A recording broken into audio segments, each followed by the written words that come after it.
అది కూడా సిఐడియే, రైట్? కరెక్టే కదా.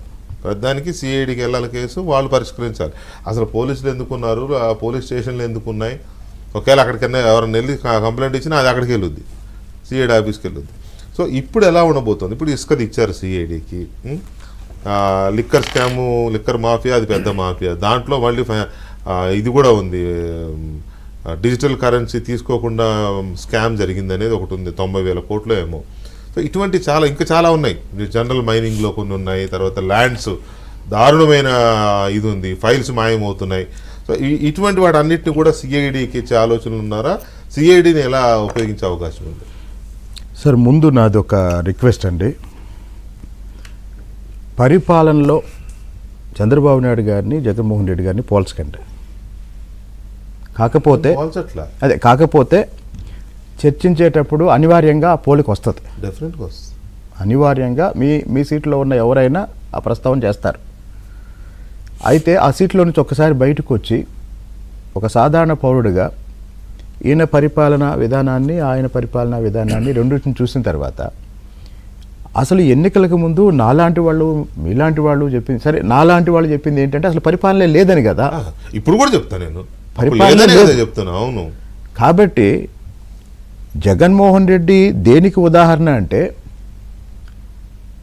జగన్మోహన్ రెడ్డి ముఖ్యమంత్రి అయిన ఒక నెల రోజులలో నేను ఒక అధికారిని అడిగా, ఎలా ఉంది సార్ పరిపాలన అంటే, కుర్రాడు చాలా షార్ప్గా ఉన్నాడు, అసలు వాళ్ళ నాన్నకన్నా గొప్ప నాయకుడు అవుతాడు అన్నాడు. 6 నెలల తర్వాత అడిగా, ఏంటి సార్ ఎలా ఉంది పరిపాలన అంటే, పిచ్చోడండి అన్నాడు. అదే ఆఫీసరు. పైగా ఆ ఆఫీసరు రెగ్యులర్గా ఒక చర్చికి వెళ్తాడు. ఆ చర్చి ఫాదరు జగన్మోహన్ రెడ్డి గారి కుటుంబానికి చాలా సన్నిహితుడు. అంటే ఆయన బాగా అభిమానించే ఆఫీసరే, ఫాదరు కాదు ఈ అధికారి. ఓకే. కాబట్టి జగన్మోహన్ రెడ్డి ఏం చేశాడు అనేది దాని మీద నిజంగా రీసెర్చ్ జరగాలి. పరిపాలన ఏం చేశాడు, లాస్ట్ 5 years అయితే జగన్మోహన్ రెడ్డిని చూసి ఒక ముఖ్యమంత్రి ఎలా ఉండకూడదో ఈ దేశం నేర్చుకుందండి.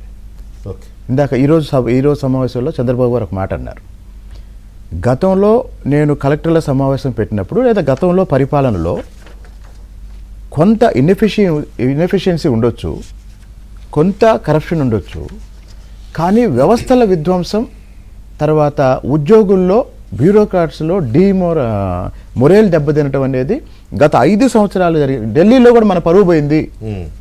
ఒకప్పుడు ఇండియాలో బెస్ట్ బ్యూరోక్రాట్స్ అంటే ఆంధ్రప్రదేశ్, బెస్ట్ పోలీసింగ్ కూడా ఆంధ్రప్రదేశ్ సార్ చెప్పారు. ఆంధ్రప్రదేశ్లో ఫైనాన్స్ సెక్రటరీగా చేసిన దువ్వూరు సుబ్బారావు గారు లాంటి వాళ్ళు ఆర్బీఐ గవర్నర్స్ అయ్యారు. మన వైవి రెడ్డి గారు ఆర్బీఐ గవర్నర్ అయ్యారు. అలాగనే మనకి డీజీపీగా చేసిన దొరగారు సిబిసి చైర్మన్ అయ్యారు. జాతీయ స్థాయిలో ఎంతో మంది తెలుగు బ్యూరోక్రాట్స్. తర్వాత సార్ చెప్పారు, ఏపీలో పనిచేసిన 4 ఐఏఎస్ అధికారులు కేంద్ర ప్రభుత్వం ఐటీ శాఖ తెచ్చిన తర్వాత మొత్తం దేశానికే ప్రిన్సిపల్ సెక్రటరీ అయ్యారు ఐటీలో. అలాంటి వాళ్ళని మనం ఇచ్చాం. సంజయ్ జాజు అని ఒక ఐఏఎస్ ఆఫీసర్ ఉన్నాడండి. దురదృష్టవశాత్తు ఏంటంటే అలాంటి వాళ్ళకి ప్రచారం ఉండదు. అసలు ఈ దేశంలో ఐటీకి సంబంధించి పాలసీ మీరు బిల్ గేట్స్ కూడా ఐటీ గురించి, ఐటీ ఎనేబుల్డ్ డెవలప్మెంట్ గురించి చెప్పగలరు. అట్లాంటి అద్భుతం. చంద్రబాబు నాయుడు గారు ముఖ్యమంత్రి అయినప్పుడు ప్రీతి సుధాన్, రణదీప్ సుధాన్ అని 2 భార్యాభర్తలు ఉండేవారు. వాళ్ళిద్దరూ ఐటీకి సంబంధించి ఎంతో చేశారు. మరి అలాంటి వాళ్ళు గిరిధర్ గారు కూడా పిఎంఓలో సీనియర్ సెక్రటరీగానే ఉన్నారు. గిరిధర్ గాని వీళ్ళంతా. గిరిధర్ కలెక్టర్గా పనిచేసేటప్పుడు, ఖమ్మం కలెక్టర్ పనిచేశాడు. గిరిధర్ కలెక్టర్గా పనిచేసేటప్పుడు, గిరిధర్ బ్రాహ్మణ్ అండి, కలెక్టర్గా పనిచేసేటప్పుడు ఆయన సగం జీతం ట్రైబల్ పిల్లలకి బట్టలు కొనిపెట్టడానికి, పుస్తకాలు కొనిపెట్టడానికి వాడేవాడు. అలాంటి ఆఫీసర్ చాలా మంది ఉన్నారండి. కాబట్టి ఈరోజు ఇంకోటండి, ముఖ్యమంత్రి స్థానంలో ఉన్న వ్యక్తి ఒక మోరల్ డైరెక్షన్ ఇస్తే, ఒక ఎథికల్ డైరెక్షన్ ఇస్తే, ఒక గుడ్ గవర్నెన్స్ ఓరియంటెడ్ డైరెక్షన్ ఇస్తే బ్యూరోక్రాట్స్ అది ఫాలో అవుతారు. భయంతో ఫాలో అవుతారు, ఆనెస్ట్గా ఫాలో అవుతారు రకరకాల కారణాల వల్ల. అదే ముఖ్యమంత్రి స్థానంలో ఉన్న వ్యక్తి, నేను మీకు ఇంతకుముందు చెప్పాను, ఓకే 2004 తర్వాత గ్రూప్ 1 డిప్యూటీ కలెక్టర్లు, డిప్యూటీ ఎస్పీలు ఎంతోమంది జగన్మోహన్ రెడ్డి వాళ్ళ నాన్న వాళ్ళ రాజకీయ నిర్ణయాలతో సర్వీసులోకి వచ్చారు.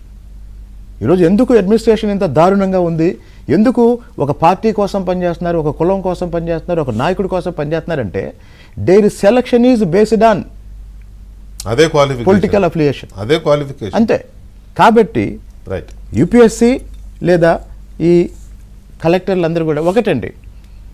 ఇంకోటి, ముఖ్యమంత్రి అద్భుతమైన నిర్ణయాలు తీసుకున్నారు, మంత్రిమండలి అద్భుతమైన నిర్ణయాలు తీసుకున్నారు, వాటిని క్షేత్రస్థాయిలో అమలు చేయాల్సింది మాత్రం Execute చేయాల్సింది పాలనా యంత్రాంగం. Correct. ఆ పాలనా యంత్రాంగాన్ని నడిపించాల్సింది జిల్లా కలెక్టర్స్. అవును. సార్ ఇంకోటి చెప్పారు వాళ్ళకి, కేవలం ఆఫీసులో కూర్చోవటమే కాదు, ఫీల్డ్కి వెళ్ళండి, క్షేత్రస్థాయిలో ఏం జరుగుతుందో తెలుసుకోండి, ఇంటరాక్ట్ అవ్వండి చెప్పారు.